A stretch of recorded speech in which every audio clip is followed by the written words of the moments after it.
কড়াইয়ে সর্ষের তেল দিয়ে দিয়েছি দেখো। আর তেলটা আমার গরম হয়ে গেছে, এর মধ্যে আমি দিয়ে দিচ্ছি কুচনো পেঁয়াজ। এখানে না গরম গরম ভাত বানিয়ে নিলাম হাঁড়িতে, একটু সকালে ভাত করা হয়েছিল, সেটা একটু কম পড়েছে, সকালে সবাই খাওয়া হয়েছিল, এই জন্য এখানে আমি একটু ভাত করে নিয়েছি। আর এই যে পেঁয়াজটা এখন লাল লাল করে আমি ভেজে নেব, আর মিক্সিতে মশলাটা করে নেবো। তো মিক্সিতে মশলাটা করে নিই আর পেঁয়াজটা করে ভাজা হোক, তারপর আবার মিক্সির বাটির মধ্যে আমি নিয়ে নিয়েছি আদা, রসুন, জিরে, আর এখানে দিয়ে দিচ্ছি এই যে কাঁচা লঙ্কা। আমরা যেহেতু গুঁড়ো লঙ্কা খাই না, সেই ক্ষেত্রে কাঁচা লঙ্কাগুলো দিয়ে দিচ্ছি। এই যে প্রায় 10-12টা কাঁচা লঙ্কা দিয়েছি, এবার পেস্ট করে নেব।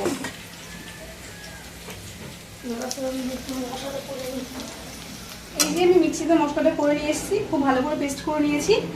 আর এখানে আমার পেঁয়াজগুলো বেশ লাল লাল করে ভাজা হয়ে গেছে, দেখুন একদম লাল লাল করে ভাজা হয়ে গেছে। এবার আমি মশলাটা এর মধ্যে মিশিয়ে দেবো, একটু গ্যাসটা কমিয়ে নেব।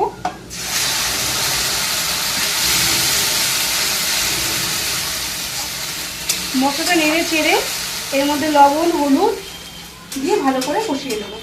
আমি দিয়ে দিচ্ছি হলুদ,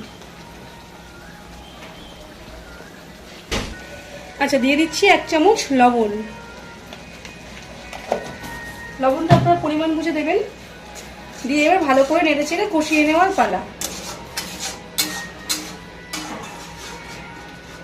আর আজকে আপনাদের বাড়িতে কি রান্না হয়েছে বন্ধুরা? আমি তো অনেকদিন আগে মানে রান্নার ভিডিও আর দেওয়া বন্ধ করে দিয়েছিলাম, যেহেতু দিদা বাড়ি চলে গেছে। আর একা একা বাইরে মানে উঠানে রান্না করা সম্ভব হয়ে ওঠে না একজনও গুছিয়ে না দিলে। তো ওই জন্য আমরা একটু এখন দূরে এসেছি একটা জায়গায়, দেখতেই পাচ্ছ সব কিছুর আলাদা। এখানে ভাবছি যে আবার ভিডিওটা করা চালু করি, তোমরাও সঙ্গে থাকলে ভালো লাগবে, এই জন্য আর কি ভিডিও করা। আর এই জন্য এখানে যে রান্নাটা করছি তোমাদের সঙ্গে কারণে শেয়ার করা আর কি। এই দেখুন আমার এখানে মশলাটা কষানো হয়ে গেছে, আর কড়াইতে কিন্তু তেলও দিয়ে দিয়েছে, ঠিক আছে। মশলাটা খুব ভালো করে কষিয়ে নিয়েছি, এই যে খুব ভালো করে কষিয়েছি, এই যে ফুটে ফুটে তো তেলটাও ছেড়ে দিয়েছে। এবার আমি দিয়ে দেবো মাছের এই চর্বিগুলো, এর মধ্যে মিশিয়ে দেবো। কি সুন্দর, কি নরম,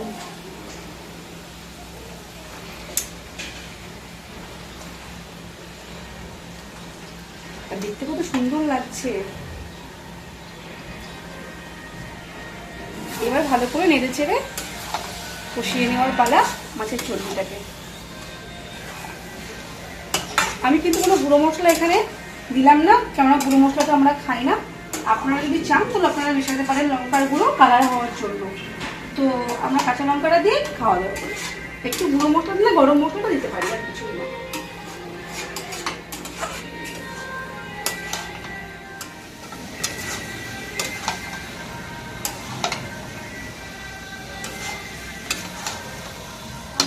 একদম রান্নাটা কমপ্লিট হয়ে এসছে। আমি একটু গরম মশলা দিয়ে দিয়েছি এর মধ্যে, সেটা যদিও আমি দেখাতে পারিনি কারণ আমার ভাই গেছিলো স্নান করতে, ক্যামেরাটা ধরার কেউ ছিল না। তো এই যেখানে গরম মশলা দিয়ে দিয়েছি। আর এই যেটা ফাইনাল লুক, এই যে এমন হয়েছে, এগুলো গোটা গোটাই আছে, ভেবেছিলাম গলে যাবে, তো গলে যায়নি। এই দেখো এরকমই আছে। আর দেখতে কেমন হয়েছে তোমরা বলো, কার কার খেতে লোভ লাগছে, ইচ্ছে করছে, কমেন্ট করে জানিও। আর ভালো লাগলে পরে লাইক, শেয়ার, কমেন্ট করে দিও, সাবস্ক্রাইব করতে কিন্তু ভুলো না, ঠিক আছে। বাই বাই, আবার নতুন কোনো ব্লগে তোমাদের সঙ্গে আবার দেখা হবে।